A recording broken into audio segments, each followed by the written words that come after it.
the slide. Yeah. And if I go full screen, is it still okay? Yeah, still okay. Okay. So once again, so sorry for the delay, Xavier, and thank you for accepting me to this presentation group. So my presentation is about the Leowner landmark, which is I guess an interesting bridge between realization, approximation, and identification at large. So I will try to give an overview of this, and then to go from linear, which is the basis of this landmark, to parametric and nonlinear applications. So most of you probably know this Brian Douglas map. So where we are in, it's at the bottom right, between a linear state space, transfer function, the concept of minimal realization, and of course system identification. Before starting the presentation, I want to stress some I guess interesting references. So the three books at the top from Antulas, BT, Guercin, and Saad are very good references. I guess it's a good starting point if you're interested in this. And also pinpoint some extension to pencil realization, parametric, bilinear, quadratic. So I will go into details during the presentation, but of course I will share the slide if you want. So you can find the reference and the names. So the presentation for today is basically in three parts.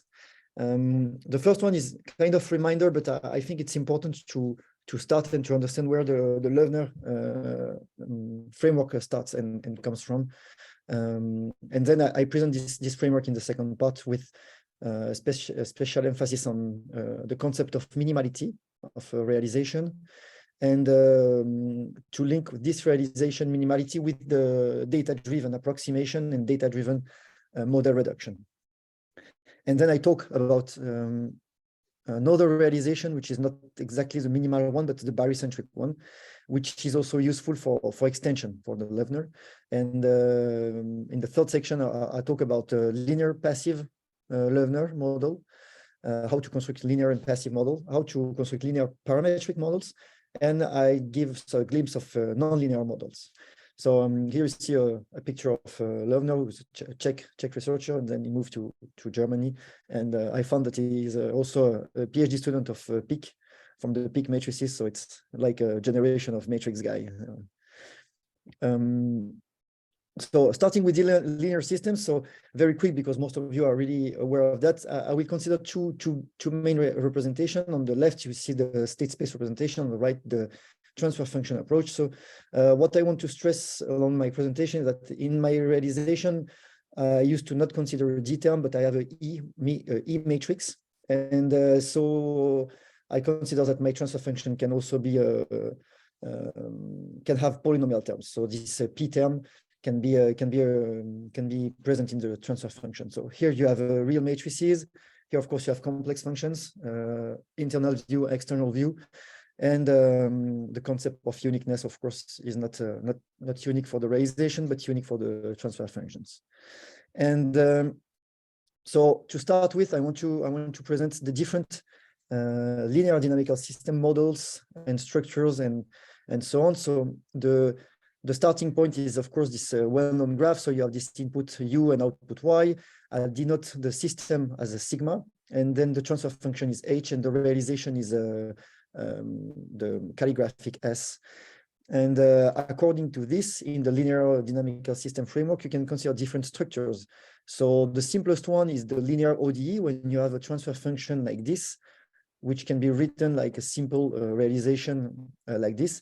And what is interesting in that case is that you have one single singularity, which is given by the matrix pencil AE. So in that case, E is 1 and A is -1. And then you have this -1, which is the only singularity. Then if you move to a bit more complex structure, you have this direct fit through +2 that comes into the picture. And then you have this ODE realization. And with this formulation, you have a singularity. So the matrix pencil here is still -1, but you can also consider that this realization can be written in a DIE form, of index 1. So instead of having this D term here, you can replace it by an E term, and then you have a realization of dimension 2 in that case, no more D term, and then the matrix pencil is now this A matrix -1, 1 and E matrix 1, 0. And if you look at the pencil here, you see that you still have this -1, which is the finite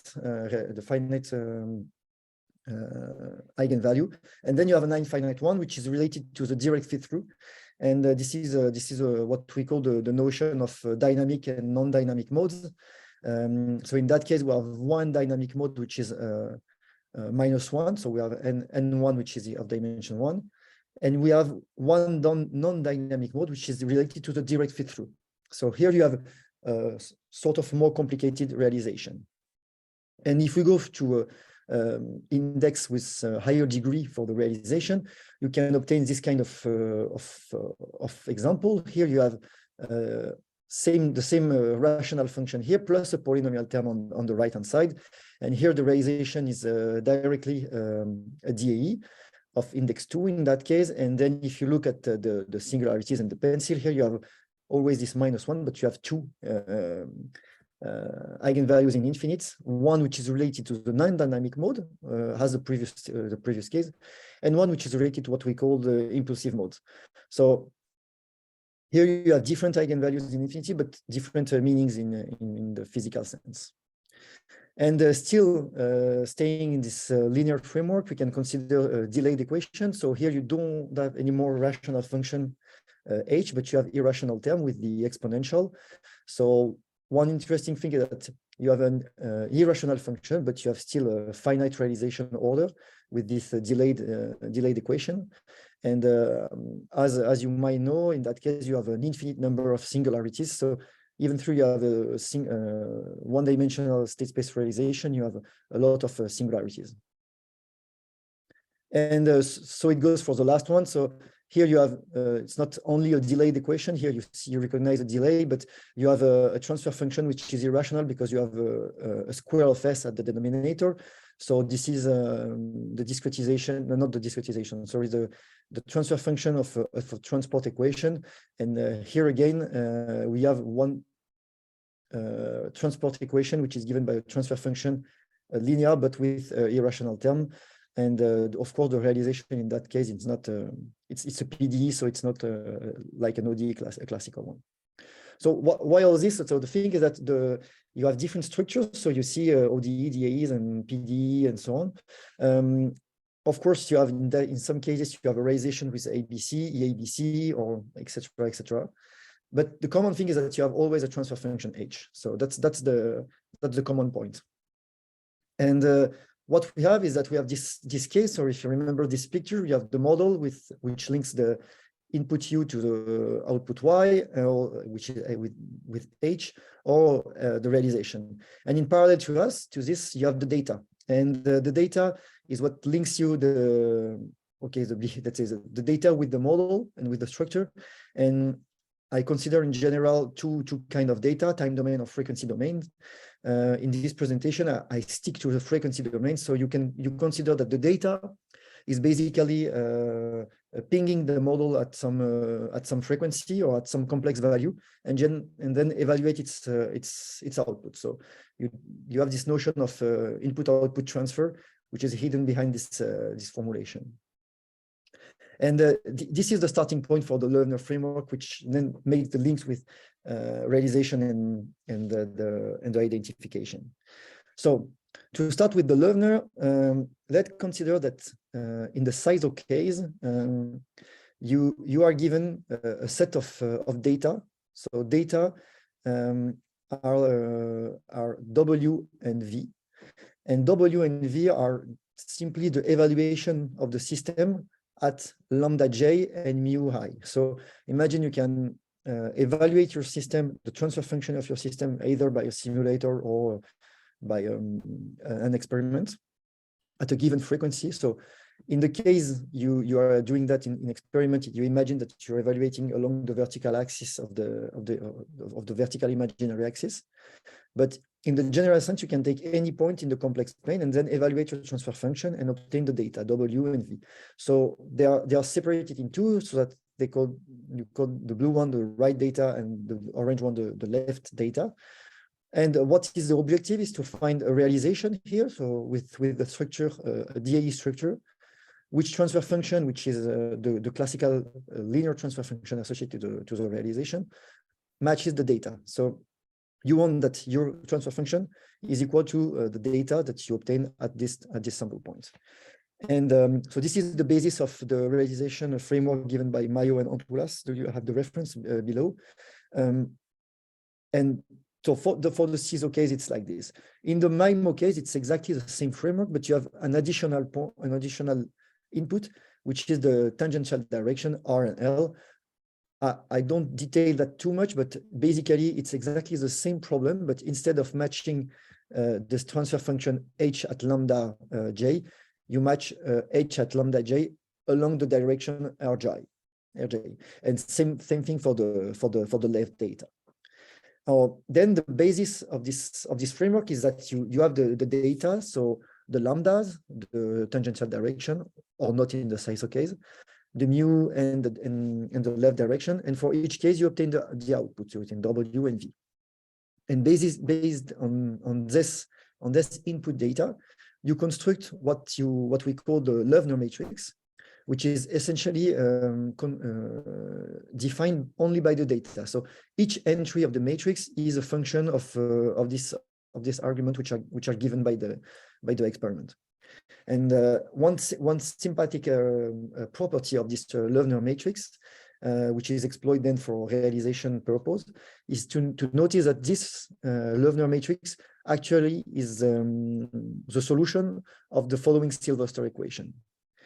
In parallel to this Leowner matrix, you can define also what is called the shifted Leowner matrix. So here we call the Leowner matrix, and the shifted version, which is exactly the same, but you can see that there is the multiplication on the left by the left data mu, and on the right by the right data lambda. So for the coefficients, and this shifted Leowner matrix also satisfies some Sylvester equation. So it's a solution of a Sylvester equation given only by the data. So M is the mu data, the left data, the left data, and R is, and the blue are the right data. So what is important, what is interesting at first for these two matrices is that if you consider that you have a linear system, so G is a linear system that you don't know, and if you define from this linear system the generalized tangential observability and controllability matrices given in this slide, which are basically observability and controllability matrix with the shifted term in addition. If you define the system like this, what you observe is that the Leowner matrix is actually the projection of the original E matrix of the original system onto the observability and reachability subspace. And regarding the M shifted Leowner matrix, you have exactly the same observation, but with the A matrix.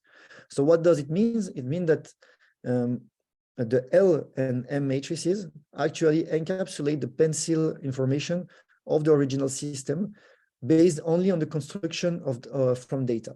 So this is the starting point for saying that Leowner and shifted Leowner matrices can give you information about the realization and the complexity of the model you're looking for.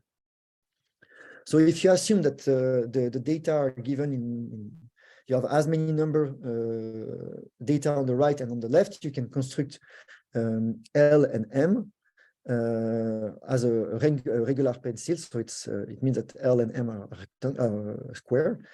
And if you set E like this, the A like this, and B and V being the data on the left and on the right, B and C, sorry, then you have a realization here. You have a realization of as follows, and this realization actually interpolates the data. And what is even more interesting is that if you apply a rank decomposition, so sorry, the data, the slide is quite heavy in equation, but if you just imagine that you take the rank of the L and M and you truncate at a given let's say numerical drop, you obtain the minimal realization order. So by projecting the original data, the original matrices with this rank decomposition, you obtain an interpolant which is of minimal order. And if you truncate more, of course, it's an approximation. So just let's summarize this on this slide, the main properties. So you'll be given some data, the left and right data, and you want to find H such that it interpolates the data. And the underlying rational order is given by the rank of the LM matrices. Moreover, you get the Macmillan degree for free by just computing the rank of the Leowner matrix. And you can also notice that both L and M are input and output independent. So it means that whatever the number of input and outputs you have, you always have you don't increase the complexity of the L and M. So by doing this, you have with this Leowner framework, you have a bridge between the data and the minimal realization. So it gives you this information almost for free, because you only need to compute the rank of the matrix, of the two matrices. So just a simple example to make it more clear. So if you consider the system is just this second order model, and I pick as interpolation points this 1, 2, -1, and -2. By applying lambda1 on this case here, of course, I obtain 1/2, and so on and so forth. So I have here my lambdas, my data, the W and V. So I can construct my W. So W is just 1/2 and 1/5. I also can construct my Leowner and shifted Leowner matrix. And here I have my second order realization. And when I apply this, I exactly recover the fact that, of course, I have an order 2 because my pencil here, LM, is of order 2. The rank of the L matrix is of dimension 2. It's obvious on this case. So I recover exactly the transfer function. So by doing this, I just take this data, so which are not the data on the vertical axis, they are data anywhere in the complex plane. I recover the transfer function. If in case I take, instead of here, I took 2 data on the left and 2 data on the right. If I take 3 data on the left and 2 data on the right, I can process exactly in the same way. Here I construct my matrices, my vector W and V. Of course, here my L and M matrices are no longer a square but rectangular. So I obtain like a realization of dimension 2, 3 of my system. And if I compute the pseudo inverse of this realization, I obtain almost exactly the same realization as before. So I can recover the nested transfer function. So of course this is just a toy example because it's okay. It's of course pointless to use rectangular matrices, but just to illustrate the fact that it's quite versatile tool. Okay, so now if I consider that I have a lot of data, so I take 20 data on the left, 20 data on the right, spaced like this or linearly spaced. My original transfer function is a DAE with a polynomial term. If I apply the Leowner on this, so I obtain a realization of order 20. And as you see, I perfectly recover the original model in that case. And if I look at the singular value drop of my Leowner and shifted Leowner matrix, I see that there is a drop at 3. And if I look at the singular value decomposition of my Leowner matrix, I see a drop at 2. And this is because in that case, to obtain a realization of this system, I need a realization of dimension 3, but the Macmillan degrees of order 2. So this is recovered only by the numerics and by projecting the original system, which was of dimension 20, onto the subspace of order 3. I obtain exactly the transfer function behind the model. And what is interesting is that you can apply this. Okay, so I make it quick, but you can apply this also to a complex model. So here you have complex coefficient in the transfer function.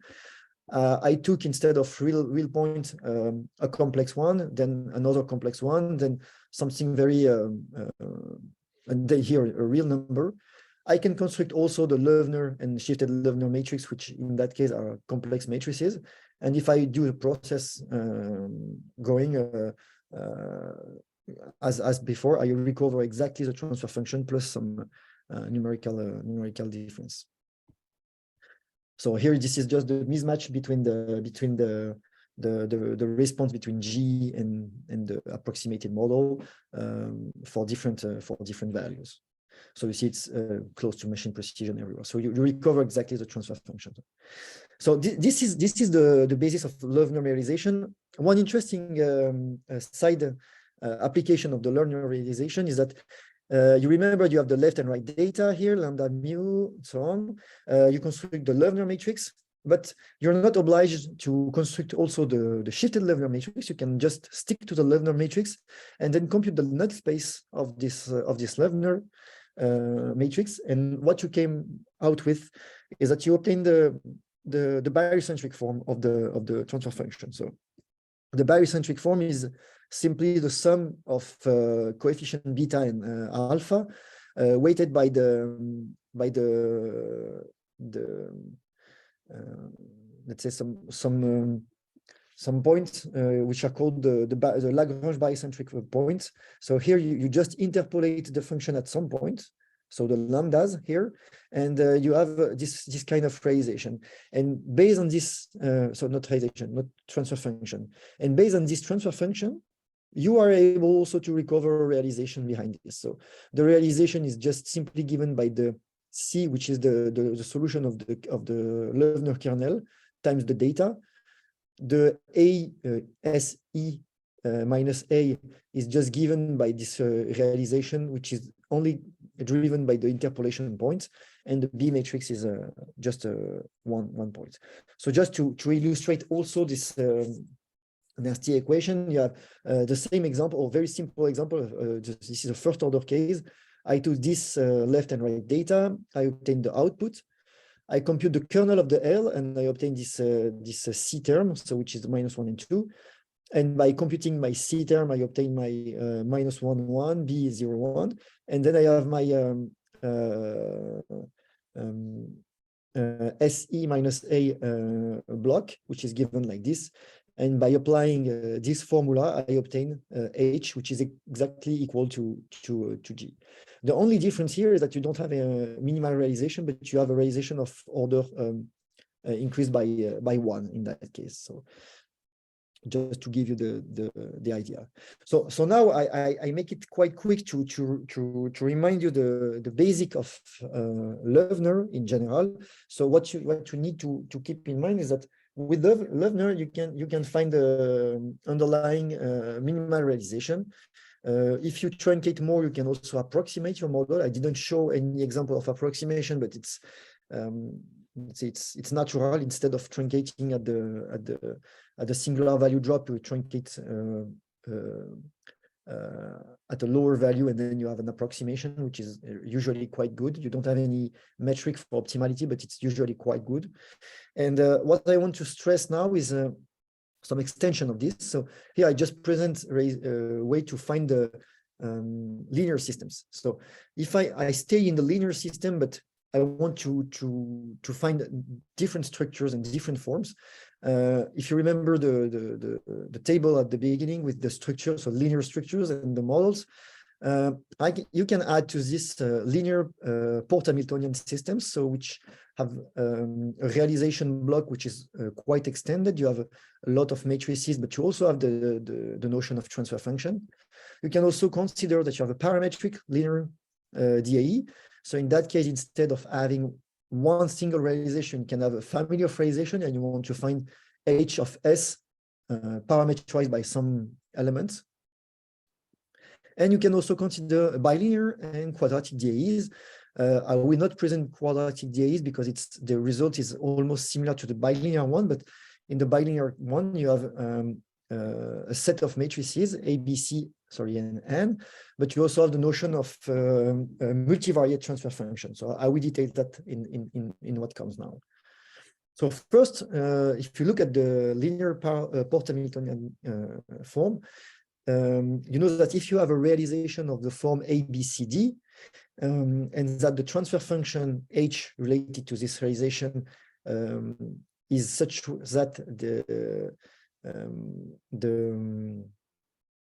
I forgot the name of this. This psi here is definite positive. Then it means that your system is passive. So what is actually sought is, can we, with the Leowner framework, recover a realization from the data that ensures that the system is passive?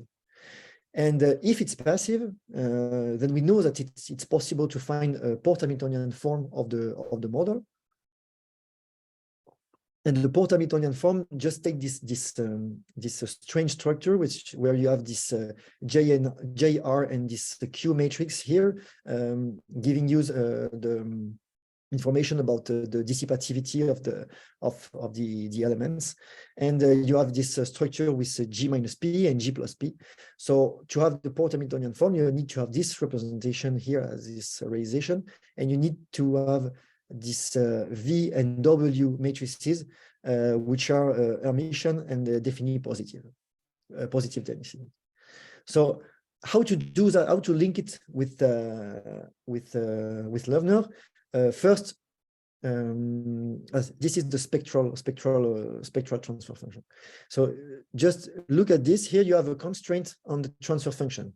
So it means that if we satisfy that this term is positive definite, then we can ensure the passivity. So this is the basis of what has been done by some researcher. We give you the reference afterward. So if we come back to this transfer function I gave you at the beginning here, you have a realization here, the ODE. This model is passive actually. And then you have this realization, which is also, of course, passive. And from this realization, you're able to find a linear Porte-Hamiltonian form, which is exactly equivalent to this one, but which have this structure of Porte-Hamiltonian. You recover here the matrices as before. So the Q is 1, and then the P minus the G minus P here, and so on and so forth. And it satisfies the Porte-Hamiltonian conditions. So back to the Leowner, you remember that we have this right and left data. So if I pick right data and left data, but I force the left data to be some symmetric of the right data, and the right data, instead of picking any point in the complex domain, I pick some specific lambda and r, which are the interpolation point and the direction, so that they solve this eigenvalue problem, so the generalized eigenvalue problem, which is actually the spectral zeros of the model. So the idea behind is that if you want to find a passive model, you perform a standard Leowner on your system, then you obtain a realization which might be not passive. Then you compute the spectral zeros, and based on the spectral zeros, you take the one which are on the right half plane, and then you re-perform Leowner with this new interpolation point. So this is the basic idea of Berner, Goyal, and von Doren, which is who wrote a paper in 2 years ago on the topic.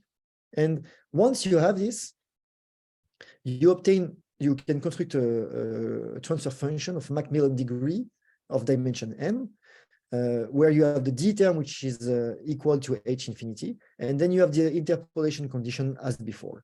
Here, what is interesting is that you have the L matrix, which is by construction semi-definite positive, and then you have a realization S in that case, which is in a normalized pH form. So it means that we have a form like this, a realization like this, and then based on this realization, you can recover the Porte-Hamiltonian form. So just an example to illustrate, here you have an RLC circuit, so it's a passive system. In that case, it's a 200 state system. It has been provided by Serkan Guersin and Christopher Beatty. On the left plane, you see at the top the Bode response at some point. So the point in blue are the point I selected for the Leowner interpolation.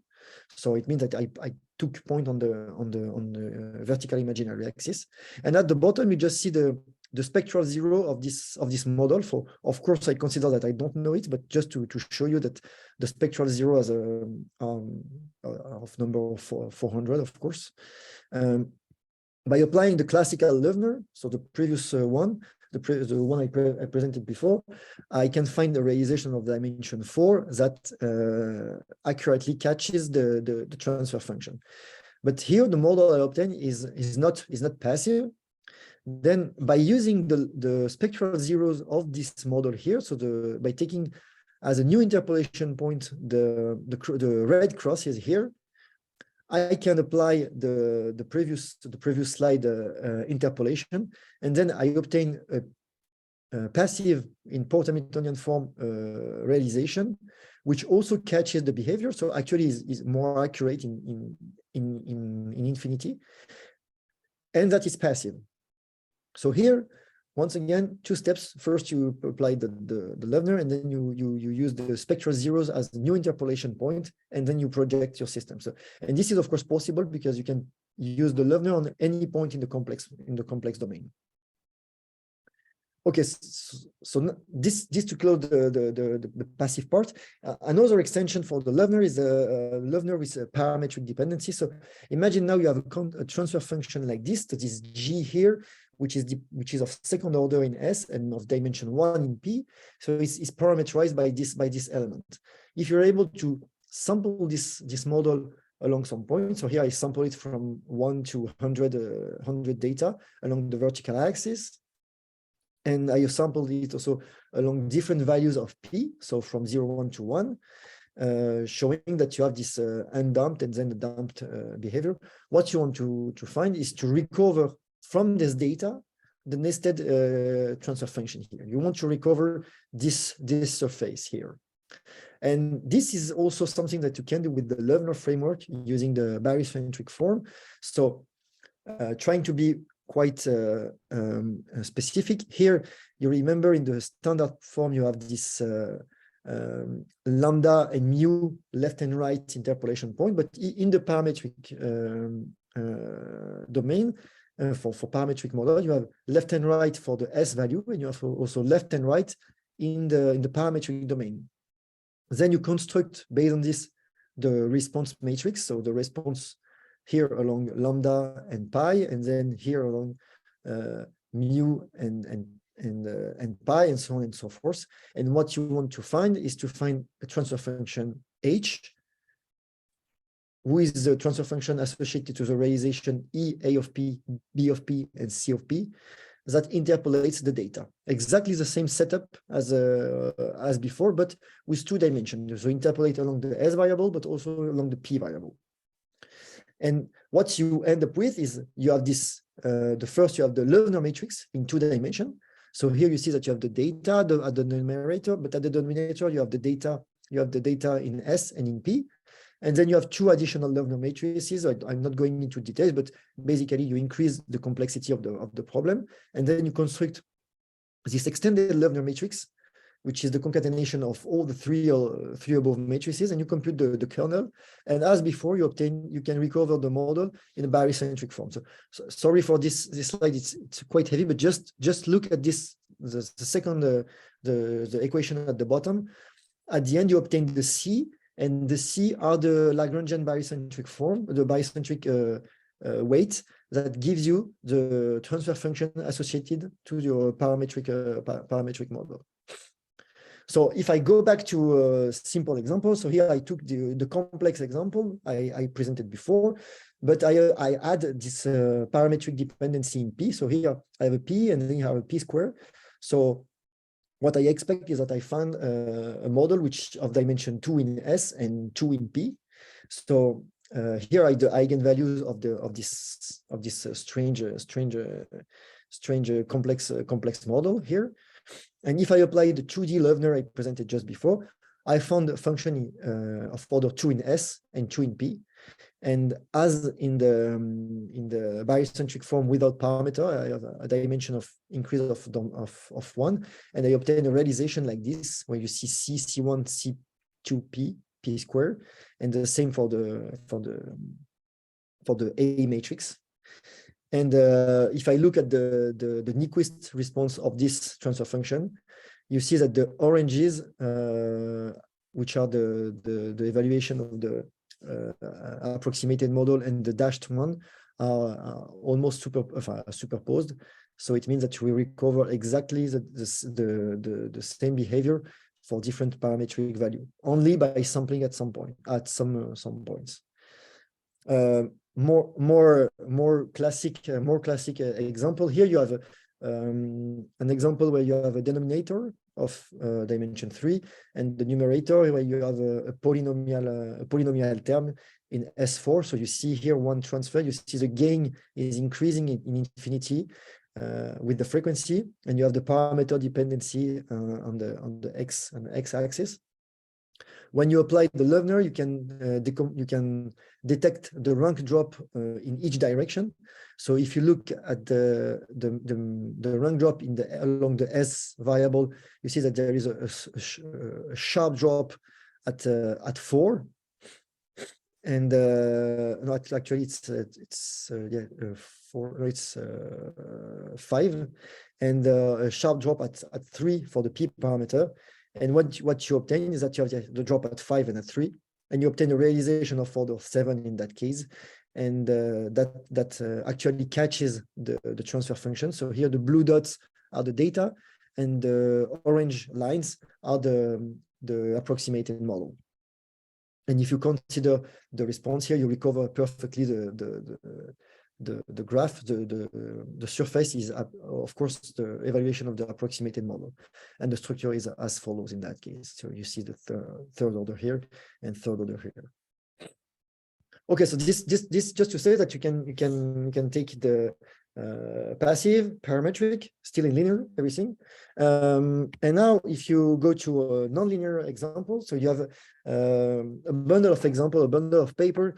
Most of them are from Antoulas, Guercin, Gozea, and so on. You can have a look at this orders, but if you consider bilinear models, so bilinear model are as follows. So I took the example of the Langmuir kinetic, which is an equation in chemistry, and here in that case you have or the differential equation, which is we take a b as usual, and here you have the n term, which compute have a link between the state and the input. So the nonlinearity comes only from this term here. And what is interesting here is that you have a transfer function. You don't have one single transfer function, but you have a cascade of multivariate coupled infinite linear system. So you have a transfer function, which is the linear approximation of this guy here. And then you have a two-variable transfer function, which takes into account the resolvent along S2 and the resolvent along S1 times this bilinear term, and then so on and so forth. So you see that here again, you have this notion of transfer function, which is nested behind the equations. And in this example, you have, for instance, H1, which is simply this first order model, H2, which is this two first order model because it's dependent on S1 and S2, and so on and so forth. So, and if in that case you want to apply still the Leowner framework as presented in this paper from Unita, Gozea, and Toulas, you can compute G1 and G2. So you have these two transfer function here, and then you can just stick to G1 of S1 and compute the classical Leowner response. So here you obtain a model like this, so minus 0.5 plus 2, so on. You don't have the bilinear term. And if you do a time domain simulation, you have the original model for a given input. I don't remember which input I put, but you have this strange behavior, but which is not recovered by the linear level. And here on the top left, I just plot the Bode response of G1 of S, G2 of S and 2S, and G3 of S, 2S and 3S, just to show that you have different dynamics. inside this model. And if now, instead of just sticking to the linear model, you want to recover the bilinear term, I don't put all the equation, but then you recover, instead of matching lambda and mu, you want to find lambda and mu, and lambda 2 and lambda 1, and mu 1 and mu 2, and so on and so forth. And then you are able to construct a model with this n term here, which is detected to be 0.5. And you see the time response here. The Leowner bilinear in that case is perfectly recovering the data. Just to give you, I just make the simulation for different frequencies of the input signals. So you see the linear and the bilinear responses. You see that clearly the bilinear is well captured by the bilinear Leowner. Okay, so that closes the presentation. I think I'm more or less on time. So what to keep in mind? So is that first, Leowner is quite a good tool to solve the realization problem in general. It gives you the order of Macmillan degree, the minimal Macmillan degree of your system. It gives you the minimal realization. It also gives you a data-driven approach to construct realization, and it gives you a data-driven tool to do model reduction in general. And as you see, as it's not limited to model of a given dimension, you can also do model approximation. If you have an infinite dimensional model like a time delay system, you can apply Leowner to do model approximation with that. And it's actually way more useful than Padé approximation if you want to do a realization and approximation. And as you saw a glimpse, it's quite also versatile because you can extend it to Porto-Miltonian, parametric, bilinear. I didn't show quadratic, but the story is basically the same. And I think it's a quite powerful tool. Of course, it remains a lot to do. One of the extension is to deal with noise, because you have there are some work dealing with noise, but it's to my point of view quite not mature reflection so far. I will put the slide, or probably I already put the slide on my webpage, and we are also developing a numerical suite with Pierre Villemin, a colleague of mine, where we implement all these tools at this page. It's open for research, so feel free to ask if you are interested in trying it. And of course, if you have any question, do not hesitate. Before closing this, I have a PhD offer, so if you have an idea or candidate to work on model reduction, quadratic form, and bilinear systems, it's applied on pollutant modeling, estimation, and so on. We have collaboration with Serfax, Météo France, and Rice University. So if you have any idea, do not hesitate to tell people to contact me, or the project is already funded. It's also okay. Thank you. Thank you, Charles, for your presentation. So, any questions from the audience? Yeah, Rashid. Yeah, thank you very much, Charles. It was very interesting. But still, I have one question. I mean, very basic question on your toy examples, either on slide 16 or 23. Can you please show me how do you compute the right and the left data? Okay. How do I compute the right and left data? Okay. Okay. I mean, there's just an equation that's missing here. Maybe you can add it just to show us how you go from G of S to lambda 1, mu 1, lambda 2. Okay. G of S is in my system. I can evaluate it. Okay. I don't know it, but I can evaluate it. That's the basis. And then lambda and mu are my inputs. I can take any point in the complex domain. I just choose 1, 2, and -1, -2. But as you see on the other example, you can take a complex number and any. Yeah, but in this case, you need to know J of S, right? Yeah, you need to be able to evaluate it. Yes. I mean, if you don't know J of S, we are Okay. able to evaluate points that are on the imaginary axis. Yeah. This is mainly thanks to the Poussot-Vassal theorem and some. If you do some harmonic analysis, then you are able from time domain data to have some points on the imaginary axis. But how are you able to evaluate points outside the imaginary axis? Okay, in the let's say in the experimental setup, you just evaluate along the imaginary axis. In general, what we do is that we evaluate along the imaginary axis, and we take lambda in a complex conjugate form and mu in complex conjugate form, so that the matrix then stays complex conjugate, and you can keep real realization. So in general, we only take values along the vertical axis, but it was just to show that the tool is not restricted to that. You can take any point anywhere. So in that case, of course, it's pointless because you know J, but in that case, very simple. But you can imagine that you can have any irrational transfer function here. If you want to find a realization of finite order, you can also do that.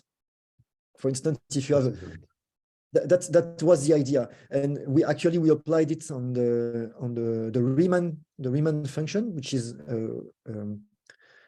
irrational. Yeah. The Riemann the zeta function, sorry, the zeta function of the Riemann, and we are able to recover the zeros of the zeta function by doing this also. So it's just to say that the tool is quite generic, but in practice, we evaluate it along the vertical axis here only. Okay, and in this toy example, what's the link between S variable and lambda 1?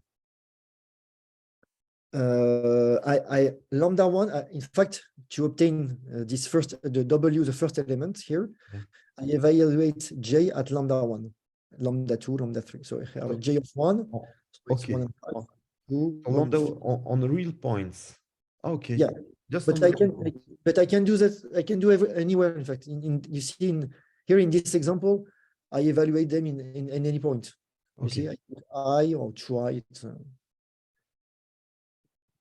But of course, what is not clear in what I presented is that in general, we evaluate them along the vertical axis.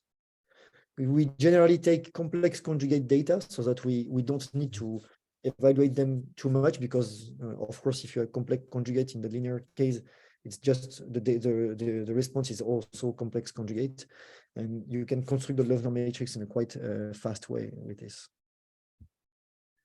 But so it's quite rare that you evaluate like here at lambda 3 minus 2 plus I. Yeah, it's quite, the case where you can do that is, for instance, for the passive case. So you first apply the Leowner, for instance, along the you have a model, you know your system is passive and you want to identify it. You can sample along the vertical axis by doing, I don't know, for instance, an FFT or whatever. Okay.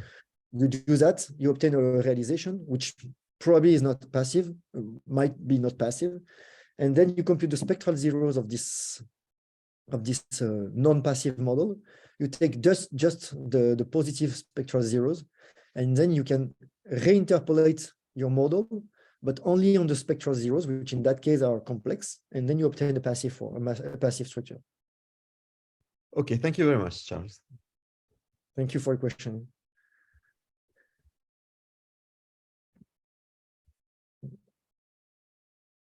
If you have any question after the meeting, so do not hesitate also to send me an email. I have just one question, if possible. Yeah, go ahead. Thank you for your presentation. You present some different structure, and I would like to know if these structures are with integer order. Is it possible?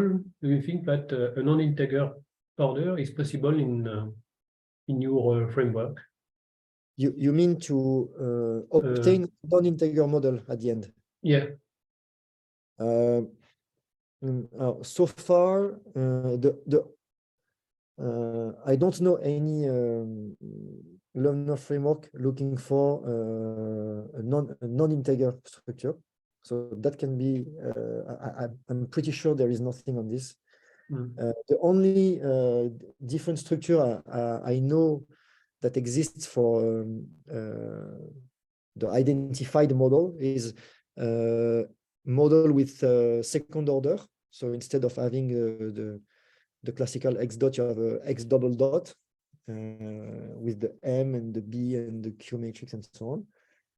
I know delayed equation, but not non-integer orders.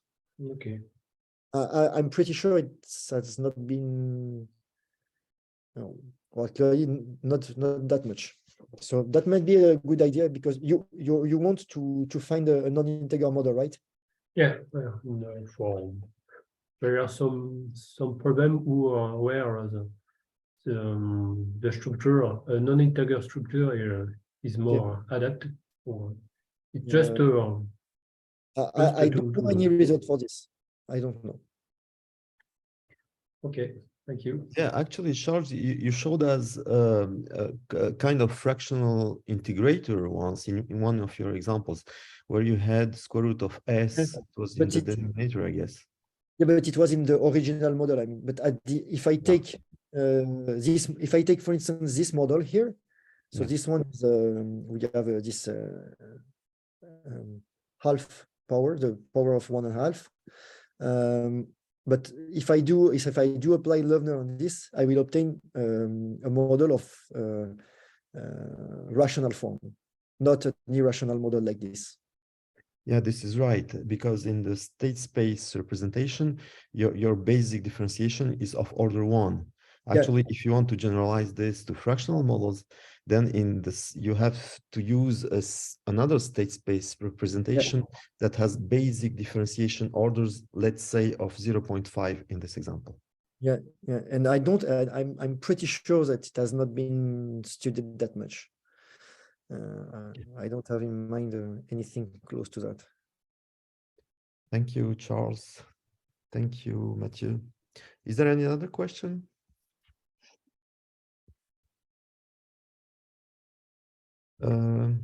Xavier, maybe we should take a break now. Yeah, we should take a break.